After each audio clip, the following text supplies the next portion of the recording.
Hi, I'm Ashok Vyas, and here's a book that I am talking to you about, and will be sharing a chapter from the book. It is An Uncompromising Activist, Memoir of an Immigrant, Educator and Grandmother. It's by Nalini Juthani, and she was kind enough to gift this copy with her signature, and it says, "To the student of life, Ashok Vyas, with great respect, Nalini Juthani."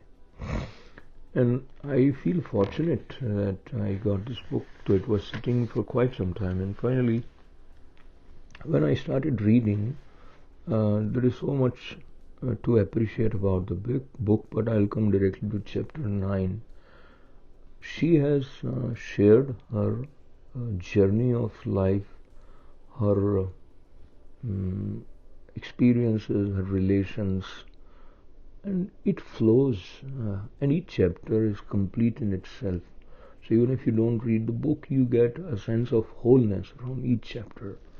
And as I was reading some of these wonderful stories narrated in a very restrained way, and I would say, though she is not recognized as a professional writer, but it is better than expression of many well-established writers in terms of its ability to find a balance between how much to say and how much not to say, and let the reader discover invisible space to see in his or her own way, to feel, to experience, and indeed a lot of wisdom flows in an interesting way in the book. I cried while reading this 9th chapter, My Mother, and I must correct myself. I'm talking about the previous chapter, which is 8th chapter, and that is, I always thought I would see her again. This is about Nalini's maternal grandmother, Manima, and maternal grandfather, Nagindas Bakhai Bapaji's photo is also in the beginning. And here are just like 4 pages, 5, 6 pages. But let me take this opportunity to share them. And I also felt that these are powerful, moving, restrained portrayal of a scene with silence that is eloquent, a mystical and appreciation of multi-layered metrics involving emotions, understanding, knowledge, and all that.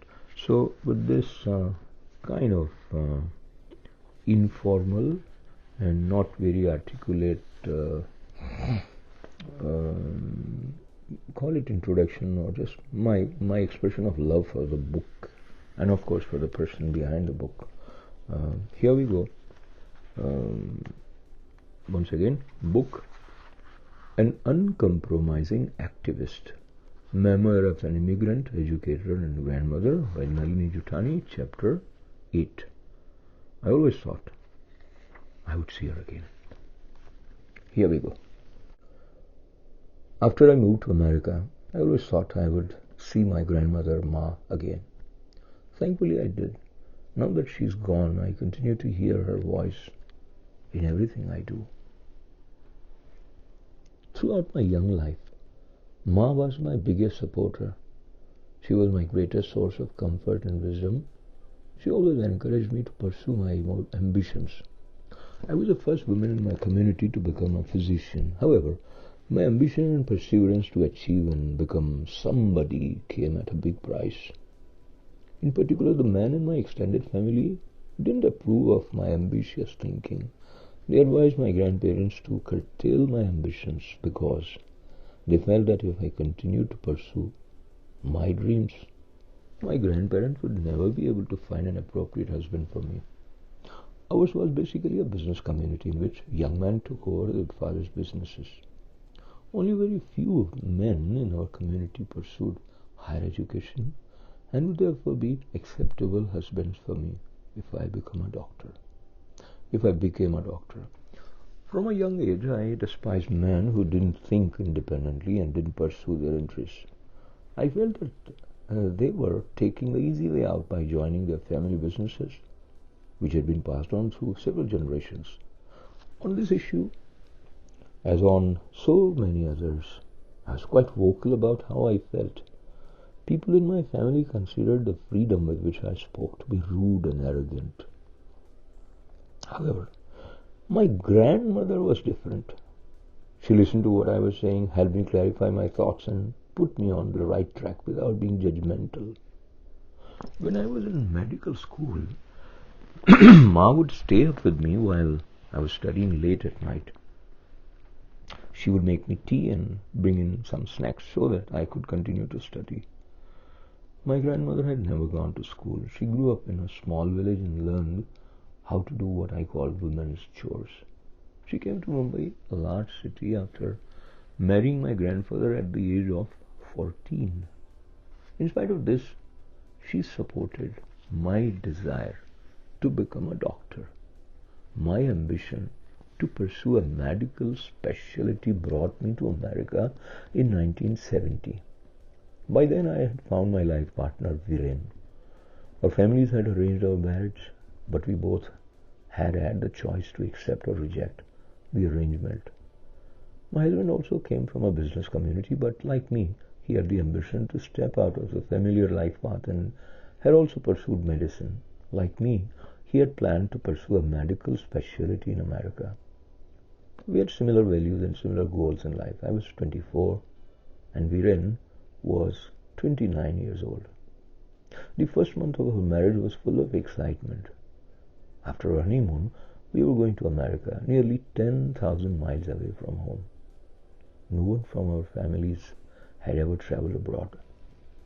As I planned and prepared for the momentous trip ahead, the days passed rapidly.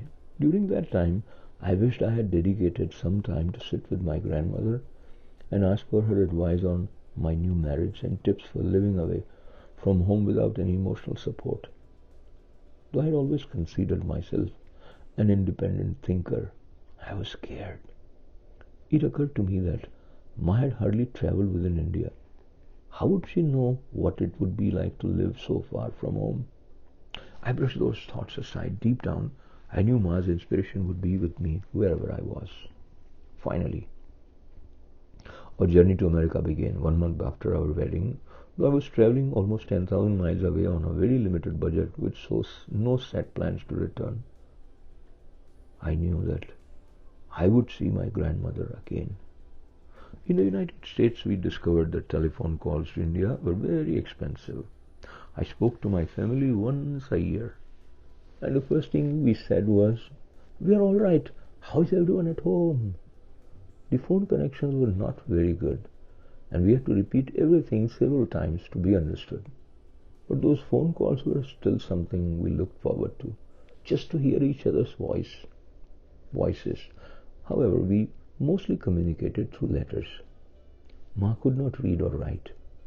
My mother read my letters to her and wrote to me what Ma wanted me to know. I always wondered where Ma had gained her wisdom about how to live life when she had not received any formal education. She used to repeat her favorite statement, which I have remembered for now over 60 years. Remember, life is like a knotted ball of wool.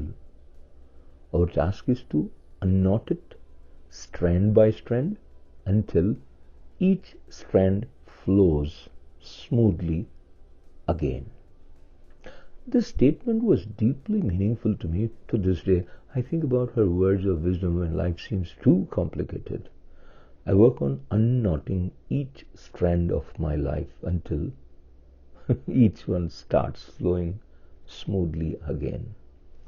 By 1975, we had lived in America for 5 years. During that time, we had not been back to visit India. One sad morning, a letter arrived from my mother. She said that Ma had been diagnosed with esophageal cancer. She was not able to swallow any solid food She was weak and mostly staying in bed.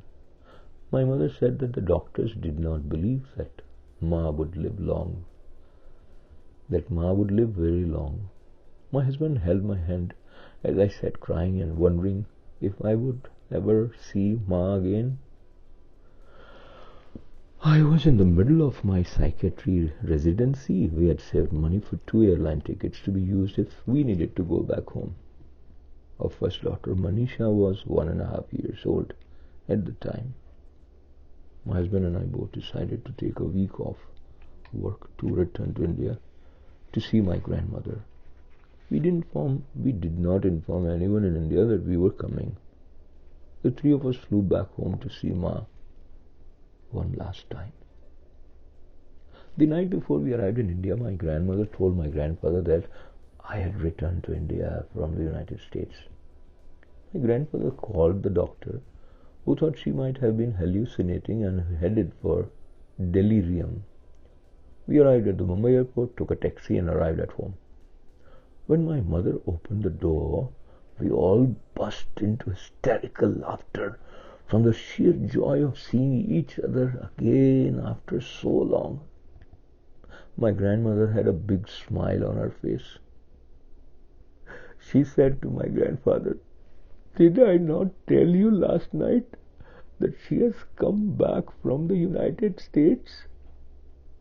My grandfather then told us that when I had left for America in 1970, Ma told him that she wanted to be alive until I was able to return home to see her. As I entered my family's apartment, Ma shouted out loud, "Now, God, you can take me whenever you want. All my desires of life have been fulfilled." We spent a beautiful week together. Ma told me that she had received in life more than she had asked for. She was able to meet her first great-granddaughter, my firstborn, Manisha. I knew this was the last time I would see my grandmother, but I was determined to make the most of the week. I instructed family members that none of us should shed tears, and those who could not hold back tears had to go to another room until they could compose themselves. My family was surprised to see how emotionally strong I had become. When my grandmother and I were alone, I told her, "You will always be with me. I will always remember your words of wisdom, your unconditional love, your tolerance for my non-traditional thoughts, and your role in making me who I have become." She said, "I've been always proud of you. I knew the day would come when I would see you return back from the US as a successful physician." Soon the day of her departure was upon us. We had to say goodbye. Although by then Ma didn't walk around the house much because she was so weak. She got up and walked with me to the elevator. We held hands, but didn't cry, didn't say a word. The elevator door opened. I stepped in, and Ma said, "I will watch over you. I know.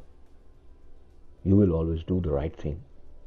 I nodded my head, still holding on to my tears. We both smiled.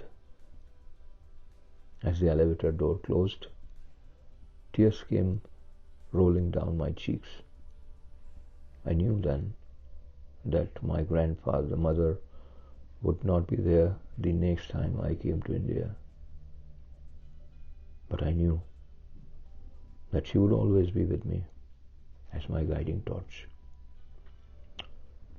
I knew then that my grandmother would not be there the next time I came to India.